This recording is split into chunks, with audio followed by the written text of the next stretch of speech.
Hello everybody and welcome to the United Stand. Today's video is sponsored by our friends at Surfshark. Surfshark is a VPN, a virtual private network. One of the things I really like about Surfshark are their data protection services, making sure my private messages, photos, videos and any other sensitive material is kept away from those who are not meant to see it. You can use Surfshark across as many devices as you like, even if they're used at the same time, and it's available on every device you can think of: Android, iOS, Linux, Amazon Fire TV. I could go on, but I think you know and get the picture. And because Surfshark are super nice, they are giving United Stand viewers 85% off and 3 months free when you use the code United Stand. Link, as always, is in the video description. Right, now all the important stuff is out of the way, let's get on with the video. We're back! Guess who's back? Guess who's back? Back again. Goldie's back. Tell a friend. Guess who's back? Guess who's back? Guess who's back? Guess who's back? Guess who's back? Guess who's back? Guess who's back? We're back! It's the chart show where we count down the top 10 Manchester United players of the week based on performances, but also where they were last week. It's a chart show at the end of the day. It's very unlikely you're going to go from number 1 last week out of the top 10 unless you've done something really bad, like get sent off or run off with all our money or something like that. But let's get into it. It's been a hard week this week because last week we had a lot of good performances that made it hard to rank. I think this week it's a bit of a 50-50 split. I can tell you one person's dropped out of the top 10 and we've got one new entry. But look, as you can see, Aaron Wan-Bissaka, 2 weeks ago he was number 2. Then he's dropped down to number 7 last week and he's dropped again 3 spots. Aaron Wan-Bissaka, titanium. Well, he's not quite titanium at the moment. He's a bit like tinfoil paper. He is breaking a little bit. But what I would say is that don't kill ya, can only make you stronger. Man, I've been up all night now. That's how long I've been on ya. And it's true. That don't kill you can only make you stronger. And I think with Aaron Wan-Bissaka, look, he's our player of the year. He's our player of the year, Aaron Wan-Bissaka. And that's not going to have to change no matter what. He's a fantastic player. I tell you what, I guarantee you will never fall out of the top 10. I think this is as low as he's going to go in relation to the chart show. Deservedly, didn't play particularly well against Palace again. Didn't play well against Villa last week. And Southampton, again, I think he had a few problems. But how much is this down to fatigue? One of the things is, Harry Maguire was a new signing in the summer, so was Aaron Wan-Bissaka. Both of these players played a lot of games in a lot of different circumstances. And it's very hard for a sportsman to keep playing consistently well. I think one of Wan-Bissaka's flaws is his actual strength, is the fact that he's played so well from day one for so long that when he drops off a little bit, you notice it because he has been so good. But look, Aaron Wan-Bissaka number 10 this week. I don't think we can argue about that. I don't think we need to dwell on that. But he's a fantastic player, and I think that he's going to get better. It's a cruel summer for Mason Greenwood. This is the biggest drop of the week. Last week he was number 8, but it's a cruel summer. It is a cruel summer because to go from number 1 down to number 9, I think is the biggest drop we've ever had on the chart show again. And we're starting off with 2 big droppers with 2 big players that we like. Mason Greenwood is a fantastic player. But look, today's headlines is tomorrow's chip paper. And I think that is very true in relation to Mason Greenwood. We didn't hype him. He deserved to be number 1 last week and he deserves to be number 9 this week. It's not an issue. It's really not an issue. Wayne Rooney, any other player that's 18 years of age, they're not playing consistently well every week. They're allowed to do this, and I think this is where we as fans have got to be cleverer than the mainstream media who build them up and then, let them drop down. It's the climb. It's the climb. It is the climb. It's the climb of being a young player to eliteness. And look, Mason Greenwood will have an elite mentality to be where he is. To be 18 years of age playing for Manchester United, you're not a big head and you're not somebody who's just been dropped into that. You're a player that knows what they're doing. And he will have the right people around him and he will have the right mentality. And he will know not to listen to all the plaudits when it's going great and not to listen to all the doomsayers when it's going wrong. The reality is he's an 18-year-old lad who will be inconsistent for a few years because that's how the Lionel Messis, the Neymars, the Ronaldos of this world, because you grow into the player. You show moments of brilliance, which is what Greenwood's doing, a lot of moments, but you're going to get a week like this week where, to be fair, he came up against 2 very experienced attacking left-backs, Bertrand for Southampton, Van Aanholt for Crystal Palace, and I think they dealt with him. They were like, I'm not going to be another victim of Mason Greenwood. And they didn't. They didn't. They had no problems with him. Although against Crystal Palace, he nearly scored from that cross from Martial. He scuffed it on his strong foot. But look, I thought he defended well against Southampton, and that's not really his game. And I think he'll learn a lot from this week. So look, Mason Greenwood, fantastic player. I'm not concerned about it, but you know he didn't have a great week, and I think a lot of people this week didn't have a great week. But and that's part of progress. That's part of learning, isn't it? It's like Paul Pogba said. I'm my own biggest critic. When it comes to criticism, no one criticises themselves more than me. This is high-end sport. Criticism is good because they learn from it, and then when they're getting the plaudits, they also know not to take it too much attention to it. But look, somebody's done well this week. He's in as a new entry. It's Victor Lindelof. He's moving on up. I'm moving on right, moving on up. Nothing can stop me moving. I'm doing that. I could do that for too long. But look, he's in at number 8. He's not actually a new entry. He's not the new entry. He's moved up one spot. He was last week's number 9. Harry Maguire is out this week. He's not in the top 10. And for me, it was a choice between Lindelof and Maguire in relation to who took this number 8 spot. And Maguire dropped out altogether because when I look at Lindelof, I think he's had a better week than Harry Maguire. And I look, I don't get the criticism that Lindelof gets. I think there is always this assumption, because Harry Maguire cost 80 million and because he's the captain of the club, we need a quick player next to Harry Maguire. That's how we're going to grow. But what if I said to you, there's a player out there like Van Dijk that can play with Lindelof, who's very tall, very good in the air, but he's also quick? Then suddenly, I think Lindelof and Van Dijk, and we're not buying Van Dijk, but I'm talking that sort of a build of a centre-back. I think Lindelof and Van Dijk would work together better than Lindelof and Maguire, because Maguire's strength is his aerial prowess, and he's quite good at bringing the ball out. Well, Lindelof's good at bringing the ball out, and I think he reads the game well, and he's a different type of centre-back. But if he had somebody who was aerially good and quick, then I think Lindelof would be a good option for that. Ultimately, I think we all know it's going to be Harry Maguire and a new centre-back, because we've spent all the money on Harry Maguire, and he is the captain, and he's good in the air, and where are you going to find a tall, quick player like Van Dijk to play with Lindelof? But I think this week Lindelof's had a better week than Harry, so that is why Victor Lindelof is in at number 8 for me this week. I don't know what you think about that. Number 7 is David De Gea, new entry this week, totally deserves it. Look, I'm not going to call him Mr. Tickle. I don't think his saves, and if you've not seen Mr. Tickle off the Mr. Men books, his hands are everywhere. And look, not in a sordid way. I mean, in a footballing sense. If you're Mr. Tickle, you're saving everything. It's easy. I'm not going to call him Mr. Tickle. I don't think any of his saves this week have been world class, like some people said. I think we overreact in the game. But when you watch them back, they're all good saves, and they're all the sort of saves that maybe David De Gea doesn't make a couple of weeks ago.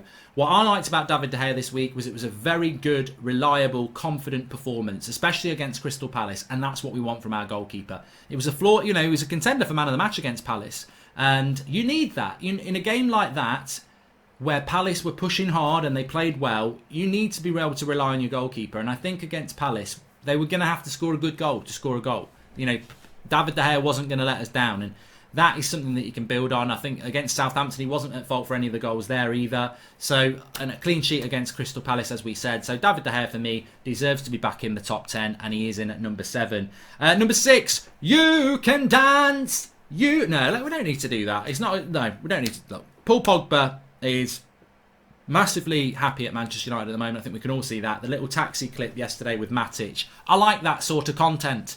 It shows a different side to Pogba that is very, very evident. That it's not all about the Adidas launchers and the dancing and everything like that. He's actually, happy at Manchester United, and Manchester United are happy as a team at the moment, and it's good to see that. This week for Pogba, look, he's dropped 2 spots. Last week he was number 4. He's not had a great week, but I don't think we need to overreact on it. Paul Pogba is fundamental to Manchester United now and in the future. He's a world-class midfielder on his day. We need to see more of those days. I think against Palace, he didn't play particularly well. And I think against Crystal Palace, for an hour, he didn't play particularly well. But then when Matich came on, we saw Pogba with more of a licence, and I thought he played well then. So look, not a great week for Paul Pogba, but look, we don't need to overreact. There was a lot of players this week that didn't have particularly good weeks. I mean, look, we drew with Southampton, we beat Crystal Palace. The performances weren't superb, but we still took 4 points, and actually we're only like a corner away from taking 6. So look, context is key. We've got a massive week ahead of us, and I expect Paul Pogba to be a big part of that. Call on me, call on me, call on me, call on me. You can always call on Bruno Fernandes. I don't think he had a great week, but he was fundamental in most of the goals we scored this week. Look, against Crystal Palace, that goal they scored that's offside by a toenail, Ayu's toenail, that would have been on Bruno. Yes, Wan-Bissaka should deal with the cross. Yes, Harry Maguire and Fosu Mensah should be marking Ayew. But Bruno Fernandes, we're on a break. He tries a ridiculously ridiculous pass when he could have just played it to Greenwood easily. That pass breaks down and they nearly score. But he's involved. He's involved. He is a risk taker. Bruno Fernandes is a risk taker. That was something that apparently United didn't like last summer, and that's why they didn't buy him, which is nonsense because they still bought him in January. But he is a risk taker. He said it himself. He takes risks. And by taking those risks, things happen, but sometimes they don't happen. And I think this week, it probably didn't happen more than it did happen. But things still did happen.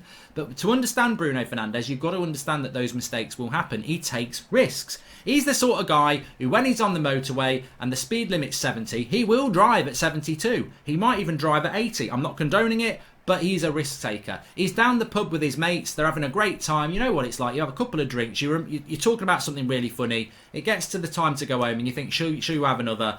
And the Conservative people go, no, I'm not going to play that pass. I'm going to go home. Bruno's going to play the pass. He's going to go up to the bar and say, get another round in. We're having a lock-in. He'll take a risk. If he's enjoying himself, he'll take a risk. And he enjoys himself playing football. And that's what Bruno Fernandes does. So never take that away from him. Look at the run we've been on since Bruno's been here. Not his greatest week, but still, he's adding to his stats. He's still doing the things that make us score goals. And he's fundamental to that. So look, he's dropped 2 spaces from 3. But I thought he did really, really well. Matich, number 4. Last week he was number 6. He's up 2 spots. The week before that he was number 1.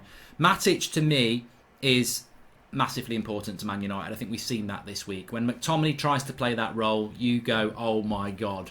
We don't have a CD. We don't have anyone near as good as Matich. When McTominay played there, Pogba had to play with him. It didn't work. It didn't help Pogba, and McTominay had a bad game. When Matich comes on, he says, sod off, Paul. Go and do what you do further up the pitch. I'm running this. That half an hour against Palace was just an elite performance from him. Yeah, he gave the ball away a couple of times. That's going to happen. But the way he runs the team from that centre defensive midfield position is great. But look, the warning sign was Southampton. I don't think he played particularly well there, but I think some people want to rewrite history and say he was terrible. He was not terrible.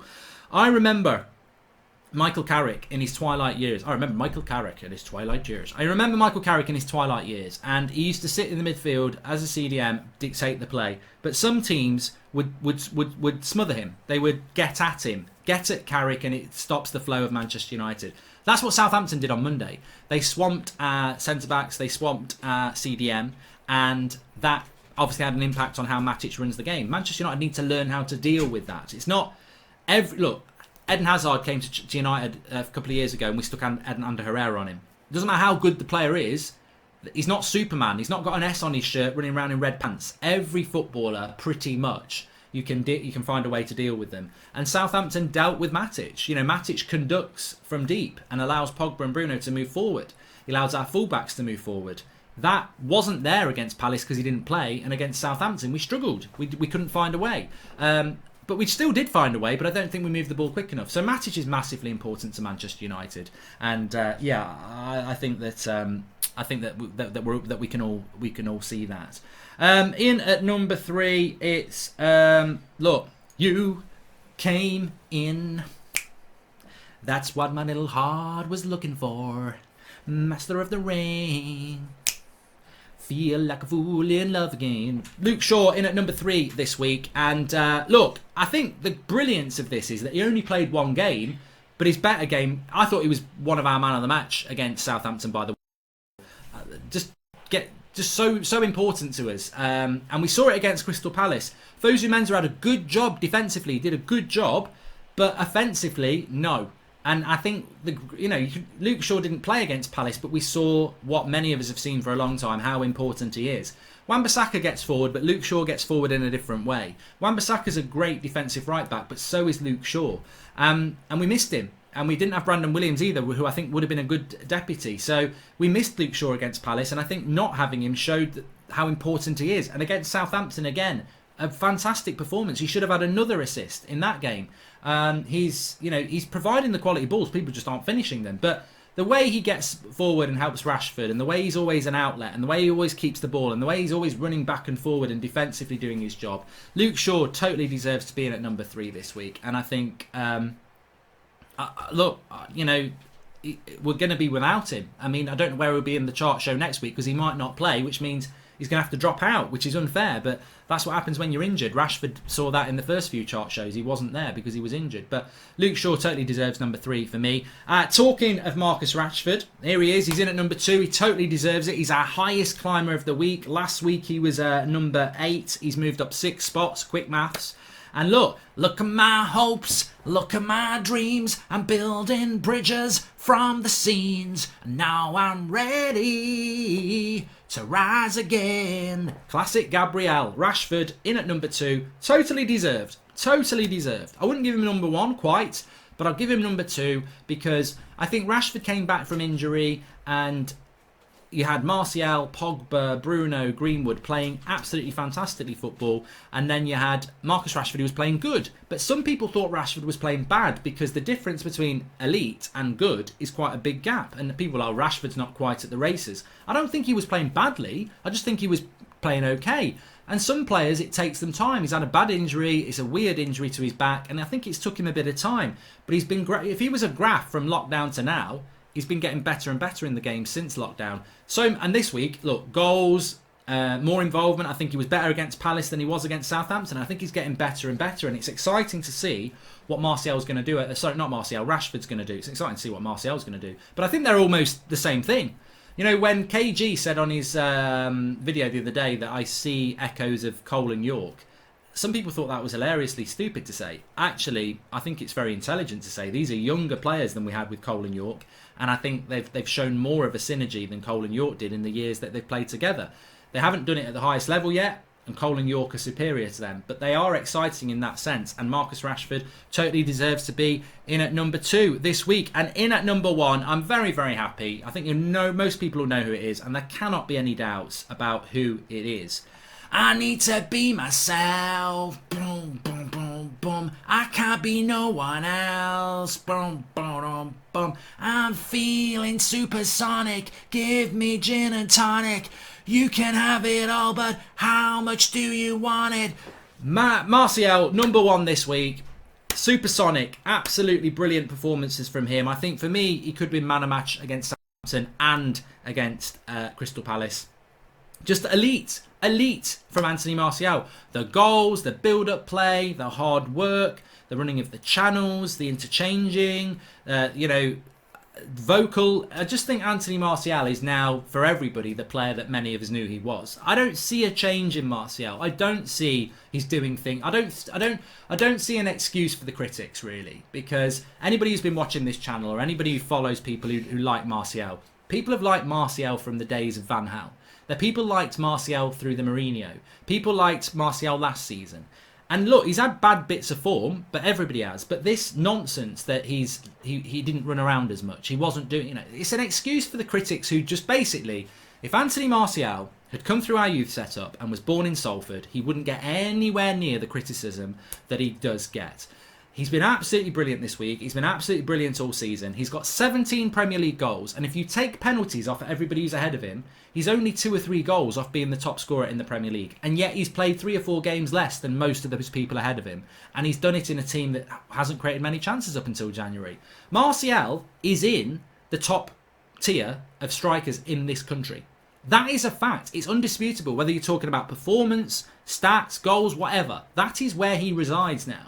He's not potential. When I said at the start of the season, I think Martial will outscore Aubameyang. It was a long shot prediction, but that's the faith I have in this player. I got laughed at by United fans. I got laughed at by Arsenal fans. The reality is, Aubameyang's played a few more games than Martial, and there's only 2 or 3 goals between them when you take away penalties. So Martial's fantastic. And also, just on the critics of Martial, Martial is a player that is a young, flair, good-looking lad, I presume.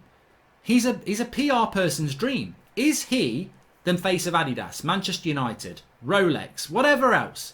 Lingard, Pogba, Rashford to a certain extent, fair play, that's what they do. Does Anthony Martial do it? No. You don't see Anthony Martial as this big personality off the pitch, making money, doing sponsorship deals, etc., etc. And he easily could. He's the sort of player, he's got that enigma about him, and like I say, he's a young, good-looking lad. He ticks all the boxes. So why doesn't he do it? And I think this is the thing. People see Martial's face and they think moody, lazy, but you're not understanding the person. How many interviews does he do? He doesn't do a lot of that stuff. And I think it's very obvious that Anthony Martial is quite a reserved, stroke, maybe shy character who is very focused on his football to get where he's got, and just loves playing football, but doesn't want the spotlight off the pitch at this moment in time.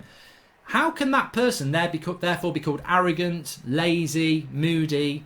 I think it's very obvious what sort of character he is. I think he's a fantastic character. We used to have a character like this. It was called Paul Scholes, who delivered on the pitch, but off the pitch, you never really heard of him. But no, because Paul Scholes came through the youth setup and he's from the Manchester area, oh, that's absolutely fine. I think if Anthony Martial was from our youth setup, the mainstream media especially would give him a hell of a lot more credit. I think because he's not from England and because he is French, there's always this sort of like, you've got to be Mr. Bubbly Zola or Vialli with the press and then they'll love you. But if you're a little bit quiet, we're not so sure about him, he looks a bit moody. And I think Martial's a fantastic player. And those of us who've loved Martial all along, we know that. And it's great that a lot of people are now starting to see it. But is he still getting the credit from the mainstream media? Look, I don't really give a damn. If people dislike United or whatever, that's great. But he doesn't get the credit he deserves. He is proven one of the best strikers in the country this season. That's not a prediction, that is a fact. And I'm very glad that he's number one this week. So look, smash a like on the video, everybody. Make sure you subscribe if you are new. Get your comments in below. I don't think there can be any argument about Martial being number one this week. But, we'll be back tomorrow morning with the Manchester United news. We'll also have the watch along and everything tomorrow afternoon against Chelsea. And if you want to get your t-shirts, you can get them through YouTube now. If you just look below the video, you'll see all the t-shirts. They're available in different colours. We've got Martial, Rashford, the top two this week on the Sharp Show. They do ship worldwide as well. Thanks everyone for watching, and I'll see you on the next one. Thanks for watching.